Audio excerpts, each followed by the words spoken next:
1945년 봄의 이름은요, 독일 기갑부대 전력은 거의 바닥을 드러냅니다. 영미 연합군과 싸우던 서부의 독일군은요, 항복 명령이 떨어지자마자 득달같이 영국군한테 항복합니다. 흥미로운 것은 미국도 하마터면 파이어플라이를 운영할 뻔했다는 거죠. 자국산 셔먼의 대전차 전투력, 특히 75mm 포 탑재형의 전투력이 독일 전차 상대로는 충분하지 않다는 사실을 노르만디 상륙작전 이후에 뼈저리게 깨달은 미군은 그 대안으로 내놓은 76mm 전차포조차 만족스럽지 못하다는 사실에 거의 멘붕 상태에 빠집니다.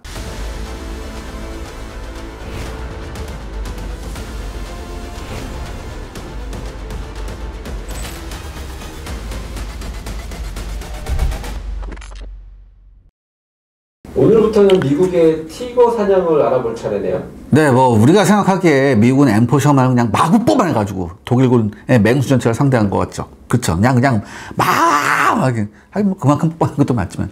근데 처음에는 안 그랬어요. 그러니까 여러분들, 이 노르만디 상륙 이후에 엄청난 전차 손실을 미국이 봅니다. 누구한테? 독일군한테. 독일군 기갑부대한테. 그거 한 줌 남아있는 독일군 기갑부대한테. 그래서 미군은 독일군 전차 전문 사냥꾼인 구축 전차, 즉 자주식 대전차포를 투입하게 되는 거죠. 사실 미군은요, 애초에 전차와 대전차포를 결합할 생각은 별로 없었어요. 신기하게도 전차는 보병의 지원 장비로서 대전차 임무는 거의 고려를 안 했었습니다. 하지만 적 전차가 새로운 위협이라는 생각은 해서 대비책을 마련했는데요.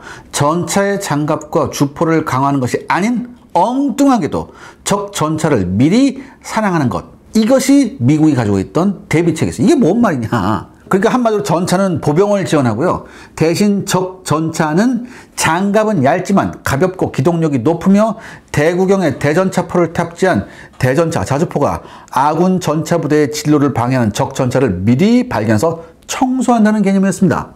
사실 이게 말 같지도 않은 개념인데, 더욱이 이 미육군 지상군 총사령관 레슬리 맥네어 중장은요, 자주식 대전차포보다는 견인식 대전차포를 선호했던 인물이에요. 2차 대전 내내 공격자의 입장에 있던 미군에게는 이건 재앙이었죠. 아무튼 미 육군 최초의 자주식 대전차포는요, 1941년부터 1942년 사이에 개발 배치된 두 종류였습니다. 하나는 M3 하프트랙에 75mm 야포를 얹은 M3 GMC였어요. 이 GMC가 뭐냐면 Gun Motor Carriage라고 해서 차량 탑재포였죠. 그리고 또 하나는 이 3쿼터 경트럭에다가 37mm 대전차포를 얹은 M6 GMC였습니다. 특히 조금 나중에 나온 M6 GMC는요, 사실 독일군에 대한 대전창으로는 거의 등장부터 실격이었습니다. 애당초 트럭이 야전에서 전차와 맞먹는 험지 기동성을 발휘할 턱도 없고 장갑도 전혀 없는 데다 탑재한 포 자체가 이미 1942년 시점에서도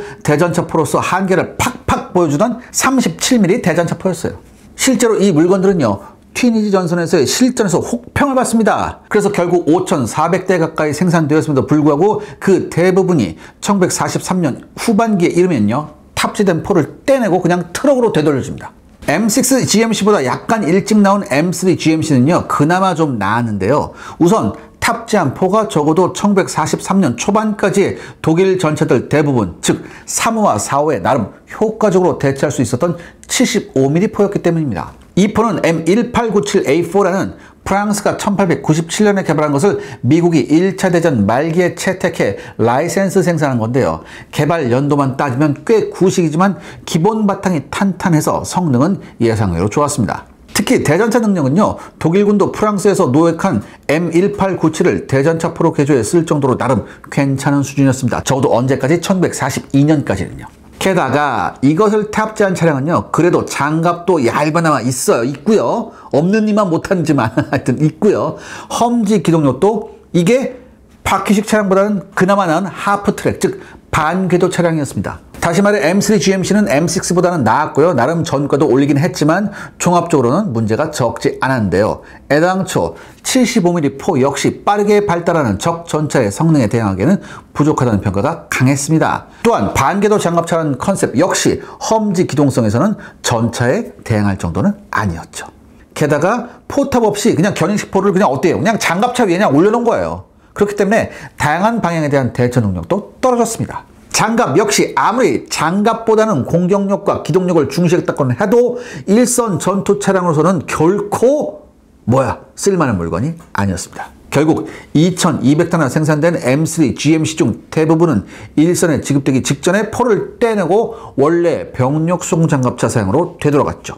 그리고 842대만이 자주 대전차 포로 일선에서 사용됐지만 이것들도 1944년에 이르면 대부분이 일선에서 물러나 포를 떼어나거나 다른 우방국에 공여가 됩니다. 그래도 M3 GMC는요, M6에 비해서 운이 좋았는데요. 대전차 능력이 의문시되어도 최소한 강력한 보병 지원 차량으로서 가치를 인정받아서 1945년까지 태평양의 해병대에서 화력 지원용 자주포로 잘 써먹었습니다. 그리고 이들 차량이 등장 직후부터 좀 찬밥 같은 취급을 받은 이유가 또 있었는데요. 사실 M3 GMC나 M6 GMC는 모두 본편이 아니라 예고편이었기 때문입니다. 그러니까 얘들은 어디까지나 급한 대로 만든 응급병기에 가까웠어요. 그래서 진정한 전차 구축대대의 주력이 될 물건은 바로 구축전차, 즉 전차의 차체를 이용해 만들어진 본격적인 대전차 자주포였죠.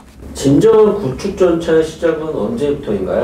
이미 미 육군의 전차 구축사령부, 그러니까 전차 구축대대를 총괄하는 본부예요. 이 전차 구축사령부에서는요, M3나 M6가 개발되는 와중에도 전차의 차체를 이용한 구축전차의 개발에 열을 올리고 있었습니다. 아무래도 전차에 대응할 기동력과 어느 정도 방어력을 겸비하려면 전차의 차체에 장갑을 좀 희생한 다음에 여기에 대구경 장포신의 강력한 포를 올리는 편이 효과적이라고 생각한 거죠. 이처럼 전차의 체대를 기초로 대전차 자주포, 즉 구축 전차를 만들겠다는 발상 자체는요, 독일군이나 소련군과 전혀 차이가 없지만 시작은 같아도 끝은 꽤 달랐습니다. 먼저 시작된 것이 1941년에 M3 중전차의 포탑은 물론 차체 위에 천정까지 제거한 다음에 여기에 3인치 즉 76.2mm 대공포를 얹은 T-24였습니다. 가지고 있는 전차포나 대전차포로 힘들다 싶으면 당장 대공포 찾는 것까지 독일과 미국이 비슷하게 전개된 것도 아주 재밌는 사실이죠. 여기까지는 갈수록 독일의 초기 구축전차, 즉 전차의 차대를 개조해 포탑을 제거하고 보다 강력한 포를 장비하는 이 독일의 구축전차를 닮아가는 느낌이었지만 어차피 당장 실전에 투입해야 할 다급한 여건이 아니었던 미국은요, 이것을 나름 테스트해본 뒤 의외로 안 돼를 외쳤는데요. 시청자 여러분들의 구독과 좋아요는 영상 제작에 정말 큰 도움이 됩니다. 여러분들 부탁드리겠습니다. 구독과 좋아요. 사실 당연하다면 당연한 이야기인데요. 급하게 설계된 데다가 포탑 없이 포를 얹었으니 포신의 좌우 각도가 제한된 것은 물론이고 위로도 겨우 15도밖에 올리지 못했어요. 그러니까 고폭탄 사격 시에 사거리가 제한되는 거나 마찬가지였죠. 또한 차체도 너무 높아서요, 은닉성이 떨어지는 등 다양한 문제점이 지적되었습니다. 결국 T-24는 채택되지 못했고요. T-24를 개량한 T-40이 나와서 M9이라는 준제식 명칭까지 얻었지만 이것도 전차 구축본부에서는 만족할 수가 없는 처지였습니다. 결국 미군은 M9도 포기하고 보다 새로운 구축 전차 개발에 나섰는데요. 이것이 바로 M10의 시작이었습니다. 1942년에 개발된 M10은요, 간단하게 말해 셔먼 전차의 차체에 3인치 대공포를 전차형으로 개량한 M7포를 장착한 대형 회전포탑을 얹은 물건이었습니다. 독일의 구축전차와 미국의 구축전차 사이에는 여기에서 바로 엄청난 차이가 생기는데요. 바로 포탑이었습니다. 사실 독일의 구축전차에 포탑이 없는 이유는요, 간단합니다.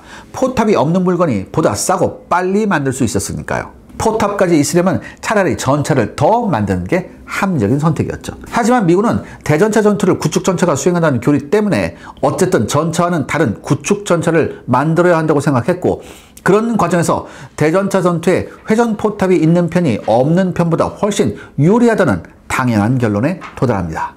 그래서 1942년 9월부터 생산이 시작된 M10은 셔먼 중에서도 M4A2의 차체를 기초로 만들어졌는데요. 왜 하필이면 미 육군의 표준 연료가 가솔린이던 때에 디젤 엔진을 채택한 M4A2의 차체를 기초로 했을까요? 이유는 가솔린 엔진을 쓰는 셔먼, 즉 M4A1과 M4A3의 차체는 미 육군용으로 생산 일정이 꽉 잡혀 있어서 여유를 내기 힘들었기 때문입니다. M4A2는 미 해병대나 영국, 소련군 등 미 육군에 비해서는 다소 우선순위가 밀리는 차량이었고요. 그 덕분에 구축 전차를 위한 여유를 잡기도 쉬웠죠. 다만 이것이 M10이 찬밥 심세였다는 증거는 아닙니다.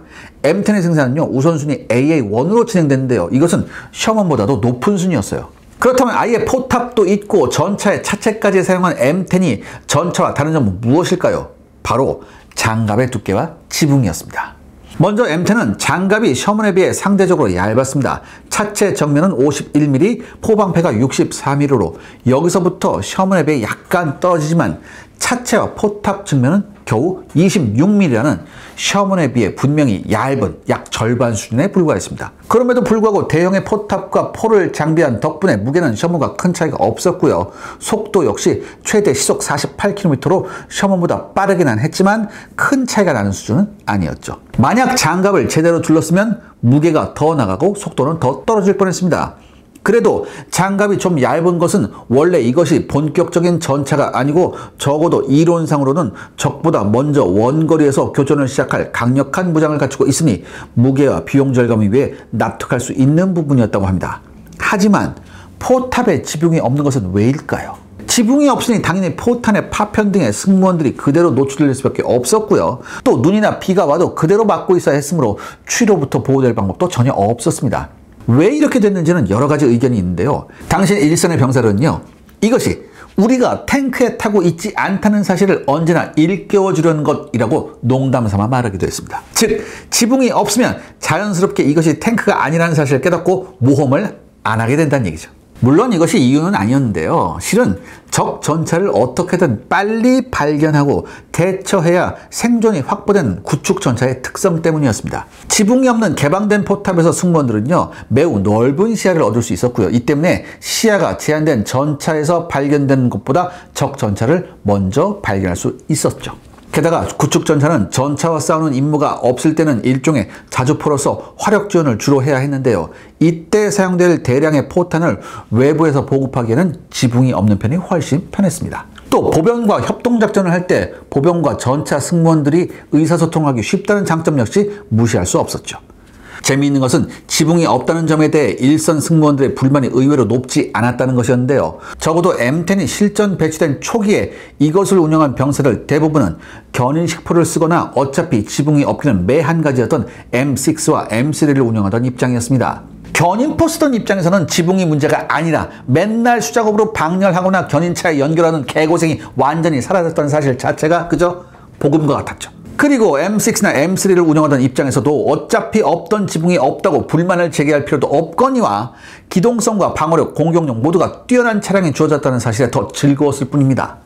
하지만 시간이 지나면서 지붕이 없다는 사실이 결국 불만이 제기되기는 했습니다. 결국 전쟁 후반에는 상당수의 차량이 현지에서 제작한 임시 지붕을 얹고 다녔습니다. M10과 셔먼 숫자가 또 다른 점은요, 기관총의 숫자죠. 셔먼은 차체에 하나, 포탑에 공축기총으로 하나, 그리고 포탑 위에 대공령으로 하나, 총 3자리의 기관총이 탑재되어 있었어요. 하지만 M10에는 포탑 위에 대공기관총 딱 하나 외에는 기관총이 없었습니다. 전차처럼 정면에서 적 보병 진지 등을 상대할 필요가 없다고 여겨졌기 때문에 차 안에서 숨어서 쏠 수 있는 기관총은 다 빼버린 거죠. 그래도 급할 때 자신을 방어할 수 있는 포 이외에 하나는 더 있어야 했기 때문에 대공령으로 12.7mm 중기관총을 하나 달아줬습니다. 이처럼 M10은 이것은 전차가 아니다라는 개념에 묶여 얼핏 보기에는 전차와 별 차이가 없으면서도 실은 전차와는 다른 존재로 의도적으로 설계됐습니다. 그리고 이런 설계는 나중에 실전에서 결코 좋은 쪽으로 작용하지 않게 되는데요. 그렇다면 M10의 실전은 어땠을까요?